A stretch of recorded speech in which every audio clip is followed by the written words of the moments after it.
Room में पहुंचने ही वो लड़की बबलू बेचारे को अपने कपड़े उतार कर रंगारंग कार्यक्रम शुरू करने के लिए कहती है, जिससे हमारे महान बबलू बेचारे को पता चला है कि वो लड़की एक प्रोस्टिट्यूट है।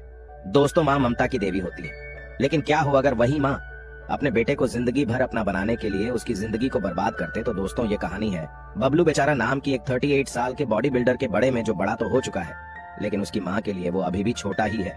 उसकी बॉडी बहुत कड़क है, पर फिर भी उसकी कोई गर्लफ्रेंड नहीं है। यहाँ तक कि उसने आज तक किसी लड़की को छुआ तक नहीं है। वह अपनी माँ जुल्मी बेगम के साथ डेनमार्क में राहत है और प्रोफेशनल बॉडी बिल्डिंग करने के साथ साथ वो एक सिक्योरिटी गार्डन की नौकरी भी करता है। एक दिन वो अपने जिम की एक लड़की के साथ डेट पर जाता है, पर क्योंकि वह बहुत शर्मिला था, इसीलिए उसे लड़की के सामने उसकी जुबान लटक जाती है। वो लड़की उसके साथ बहुत फ्लर्ट करती है और उसके बाइसेप्स के साथ साथ उसके डिक का साइज भी पूछती है। बबलू बेचारे को बहुत शर्म आ रही थी, इसीलिए वो उल्टी सीधी सवाल पूछ लेट है और उसका डेट यहीं पर ही समाप्त हो जाता है।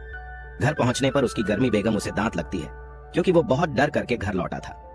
बबलू बेचारा अपनी माँ से सच खाने के बजाय उनसे झूठ कहता है कि वो अपने जिम के दोस्तों के साथ चाय पीने के लिए गया था। यहाँ पर जुल्मी बेगम की बटन से हमें पता चला है कि जुल्मी बेगम चलता है अपने बेटे से और वो उसे सारी जिंदगी भर अपने पास ठोकदा रखना चाहती है। हद तो तब पर हो जाती है जब वो दोनों एक ही साथ संडास में घुसते हैं, यानी उन दोनों माँ बेटे के बीच में कोई भी प्राइवेट चीज नहीं है। खैर, अगले दिन बबलू बेचारा अपनी माँ को लेकर अपने चाचा के घर पहुंचता है, क्योंकि चाचा ने थाईलैंड की एक पटके लड़की के साथ आज ही अपने हाथ पीले किया थे। बबलू बेचारा चाचा के लिए बहुत खुश था, लेकिन सिर्फ बाहर से, क्योंकि अंदर से तो उसकी लगी पड़ी हुई थी।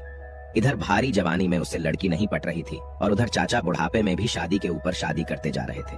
खैर, इससे हम चाचा उसे उसके ब्लैक और व्हाइट जिंदगी को रंगीन बनाने के लिए कुछ नुस्खे बताते हैं। दरअसल उन्हें बबलू बेचारे के सिंगल लाइफ के बारे में पता था, इसलिए वह बबलू बेचारे को थाईलैंड जाकर लड़की पटाने के लिए कहते हैं। बबलू बेचारा भी अपने चाचा की बात मानकर मिलकर थाईलैंड के बड़े में जानकारी इकट्ठा करता है और फिर अगले 7 दोनों के लिए थाईलैंड ट्रिप पर जाने का फैसला करता है। इसके बाद वो अपनी माँ से झूठ कहता है कि वो एक बॉडी बिल्डिंग कंपटीशन के लिए 7 दोनों के लिए जर्मनी जा रहा है। यह बात सुनकर जुल्मी बेगम उसके ऊपर मुंह फुल लेती है और बबलू बेचारे से बात तक नहीं करती। यहाँ तक कि अगले दिन बबलू बेचारा जब अपने फ्लाइट के लिए घर से निकाल रहा था, तब उसकी माँ उसे देखने तक नहीं आई। बबलू बेचारा और इंडिया के फ्लाइट से सीधा थाईलैंड के पटाखा में लैंड होता है। इसी बीच एक होटल में चेकिंग करते वक्त रिसेप्शनिस्ट उसे ज्यादा पैसे देने के लिए कहती है, ताकि बाद में वो अगर किसी प्रोस्टिट्यूट को अपने कमरे में लेकर आए तो इसके लिए उसे पैसे देना ना पड़े। यह बात सुनकर बबलू बेचारा बहुत हैरानी में पड़ जाता है और रिसेप्शनिस्ट से कहता है कि वो वैसे आदमी नहीं है। इसके बाद वह अपने चाचा के एक दोस्त स्कॉट से मिलने के लिए जाता है, जो कि थाईलैंड में अपनी थाई बीबी के साथ एक बार चलता है। बबलू बेचारी के चाचा ने स्कॉट को बबलू बेचारे के बड़े में सब कुछ बता दिया था कि कैसे बबलू बेचारा अभी भी वर्जन है। स्कॉट यहाँ पर बबलू बेचारे से पूछता है कि उसे कैसी लड़की चाहिए। बीच में पहले तो बबलू बेचारा शर्माता है और कहता है कोई स्काई2 से शाम को उसके बड़े में आने के लिए कहता है। अब बबलू भी जरा अपने लिए कपड़े सिलवटे हैं और होटल रूम में जाकर अपनी माँ जुल्मी बेगम को कॉल करता है, लेकिन जुल्मी बेगम तो उसके ऊपर नाराज थे, इसीलिए वो उसका फोन नहीं उठाती। इसके बाद शाम को बबलू भी चला तैयार होकर स्कॉट के बड़े में पहुंचता है और देखा है कि वहाँ पर ढेर सारे बुद्ध बियर पीते पीते यंग थाई लड़कियों के साथ गुलजार उड़ा रहे थे। स्कॉट यहाँ पर बबलू बेचारे के पास एक लड़की को भेज देता है, जो कि बबलू बेचारे के पास आकर उसके मसल्स की तारीफ करती है और उसे एक बार के लिए अपनी बॉडी दिखाने के लिए कहती है। उसे लड़की की बस इतनी सी तमन्ना थी, लेकिन बबलू बेचारा बहुत शर्मिला था, इसीलिए वहाँ से संडास की तरफ निकाल लेट है। वो लड़की भी बबलू बेचारे के पीछे पीछे संडास में पहुंच जाती है और वैसलीन की तरह उसे चिपकने लगती है। बबलू बेचारे को लोगों के बीच में यह सब कुछ बहुत अजीब गा रहा था, इसलिए वह से अपने होटल रूम में लेकर आता है। रूम में पहुंचने ही वो लड़की बबलू बेचारे को अपने कपड़े उतार कर बंगरण कार्यक्रम शुरू करने के लिए कहती है, जिससे हमारे महान बबलू बेचारे को पता चला है कि वो लड़की एक प्रोस्टिट्यूट है। दरअसल बबलू बेचारा यहाँ थाईलैंड पर सिर्फ अपनी जीवन संगिनी यानी अपनी लाइफ पार्टनर की तलाश में आया था और उसे हर गली में यहाँ पर सिर्फ खचाखच मचाने वाली ही मिल रही थी। इससे वो गुस्सा होकर उसे लड़की को अपने रूम से भाग देता है। अगले दिन वो बनियान पहनकर अकेला ही शहर को घूमने के लिए निकाल पड़ता है। एक भी छुआ की जिम में भी जाता है, जिसकी अंटॉय नाम की एक महिला थी। वहाँ पर वर्कआउट करते वक्त वह जिनकी एक ट्रेनर क्रॉप के साथ दोस्ती करता है और वो दोनों एक दूसरे की बॉडी की काफी तारीफ करते हैं। दरअसल प्राप्त बबलू बेचारे को पहले से ही जानता था, क्योंकि बबलू बेचारा बहुत सारे बॉडी बिल्डिंग कंपटीशन में विजेता रह चुका है, इसलिए प्रपोज के बैक मसल्स की काफी तारीफ करता है। बबलू को आज पहले बार थाईलैंड आकर अच्छा महसूस हो रहा था। यहाँ पर प्रभु से रात को उसके साथ डिनर करने के लिए भी इनवाइट करता है, जिसमें बबलू बेचारा माना कर देता है। शाम को बबलू फिर से स्कॉट के बड़े में अपनी नई जीवन संगिनी की तलाश में जाता है। फिर से और एक लड़की से मिलता है, जो कि पहले वाली लड़की संगीत प्रॉपर उसके साथियों के साथ डिनर करने के लिए रेस्टोरेंट पर आप पहुंचता है। वहाँ पर उसकी मुलाकात फिर से जिम की उन्हें टॉय से होता है और टॉय के साथ बात करके बबलू बेचारे को बहुत अच्छा महसूस होता है। तो आई उसे बताती है कि 5 साल पहले उसके पति के करने के बाद से वही चीन को संभालती है, जिसमें बबलू बेचारा कहता है कि वो 40 साल का है, लेकिन अभी तक वो कवारा है। इसके बाद कुछ ही दोनों के अंदर उन दोनों के बीच में काफी गहरी दोस्ती हो जाती है और टॉय बबलू बेचारे को स्कूटी चलाना सिखाती है और पूरा का पूरा शहर भी घूमती है। इसी बीच एक दिन वो दोनों जब एक 20 साइड पर बैठे हुए थे तब बबलू भी चला उसे चमन की कोशिश करता है, लेकिन टॉय से अपने ऊपर मुंह लगाने नहीं देती। तब बबलू बेचारा उससे माफी मांगकर वहां से चला जाता है, उसके होटल तक छोड़ती है। तब वो उसे कहती है यहाँ पर पब्लिक प्लेस पर किस करना माना है, इसलिए उसने उसे मुंह लगाने नहीं दिया।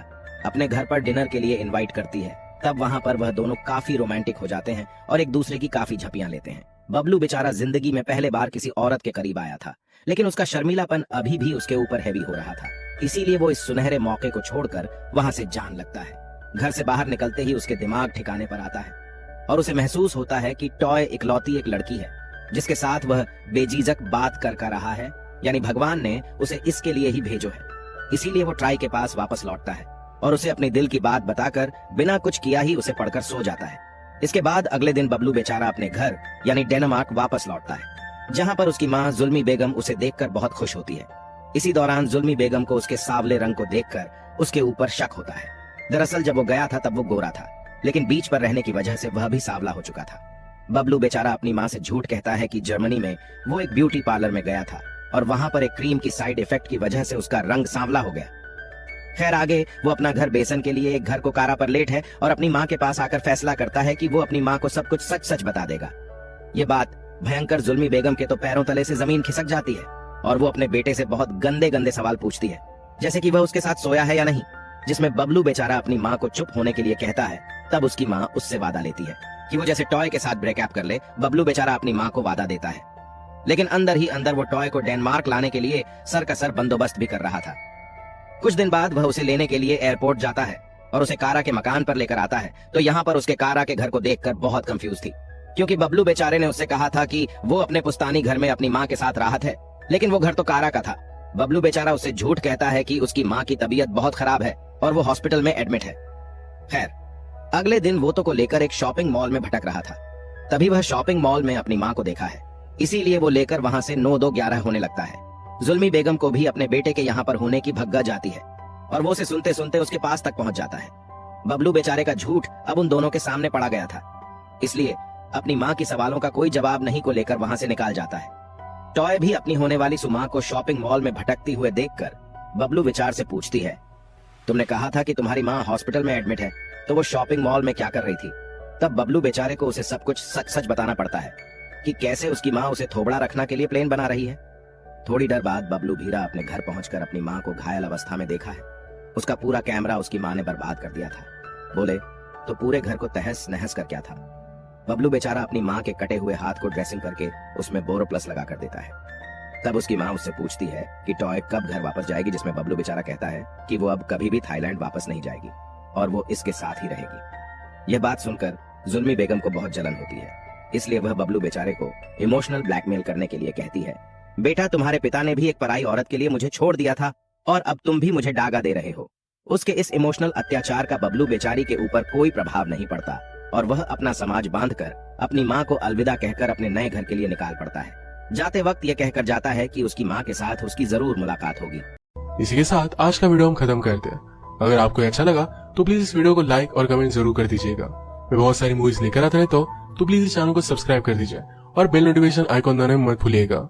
हम फिर से मिलेंगे और एक नई मूवी के साथ। तब तक के लिए थैंक यू और आप अपने आप का ख्याल रखिए।